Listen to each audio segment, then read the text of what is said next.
এরকম ভাবে আল্লাহ তাবারক ওয়া তাআলা 7 শ্রেণীর ব্যক্তিকে জান্নাতের সুসংবাদ দিয়েছেন।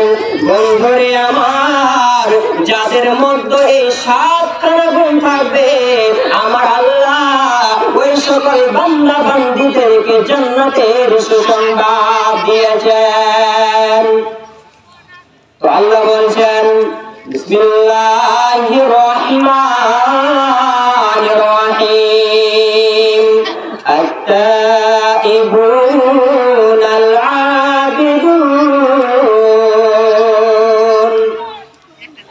এক নম্বরে আমার আল্লাহ বললেন, ও পৃথিবীর মানুষ, যারা তওবাকারী হবে, পৃথিবীর মধ্যে সেই সকল বান্দা বান্দীরা তওবা করবে, তওবাকারী হবে, আমি আল্লাহ ওই সকল বান্দা বান্দীদেরকে জান্নাতের সুসংবাদ দিলাম। সুবহানাল্লাহ, সুবহানাল্লাহ বলতে পারেন না?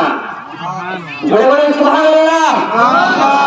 তো আমার আল্লাহ বলছেন, এক নম্বর হলো আমি আল্লাহ জান্নাতের সুসংবাদ দিলাম কাদের? যারা তওবাকারী হবে। এবার তওবা কিরকম ভাবে আপনি করবেন? এখানে যারা আমরা উপস্থিত আছি, একজন কি বলতে পারবেন যে আমি পাপ করিনি জীবনে? পারবেন বলতে? যে জোরে বলেন, পাপ বলতে পারবেন যে আমি জীবনে একটা পাপ করিনি? আপনি তো দিনের পরে দিন পাপ করে যাচ্ছেন। আপনি ভাবছেন যে আমি নামাজ ছেড়ে দিলাম, এটা বোধহয় পাপ না, এটা আপনার বড় জিনিস। আপনি যদি নামাজ ত্যাগ করেন তাহলে এটা আপনার পাপ হচ্ছে।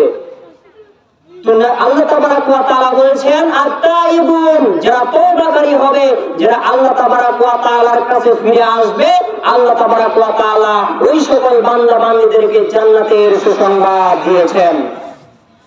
অতএব আল্লাহ তাবারক ওয়া তাআলা বলেছেন কি, বিসমিল্লাহির রহমানির রহিম, কুল ইয়া ইবাদিয়াল্লাযীনা আশরাকু আলা আনফুসিহিম, হে পৃথিবীর বান্দারা, যারা গুনাহের পর গুনাহ করেছো, মদ খেয়েছো, জিনা করেছো, ব্যভিচার করেছো, এবং নিজেকে পর্দাবিহীন রাস্তাঘাটে চলাচল করেছো, এবং নামাজ ত্যাগ করেছো, রোজা ত্যাগ করেছো, ওই সকল বান্দা বান্দীদেরকে আমার আল্লাহ বলছেন, কুল ইয়া ইবাদিয়াল্লাযীনা আশরাকু আলা আনফুসিহিম, বান্দারে, যারা পাপের পর পাপ করেছো, করার পরে ভাবছো যে আল্লাহ বোধহয় আমাদেরকে ক্ষমা করবে না,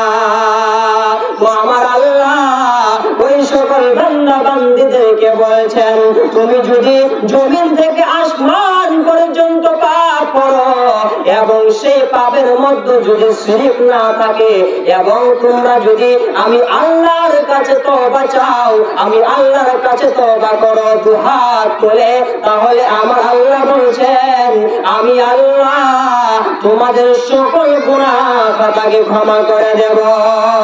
সুবহানাল্লাহ। তো আমরা কি জান্নাতি হতে পারবো? ইনশাআল্লাহ জান্নাতি হতে পারবো কি নাই? তো আজ থেকে আপনাকে বেশি বেশি করে তওবা করতে হবে।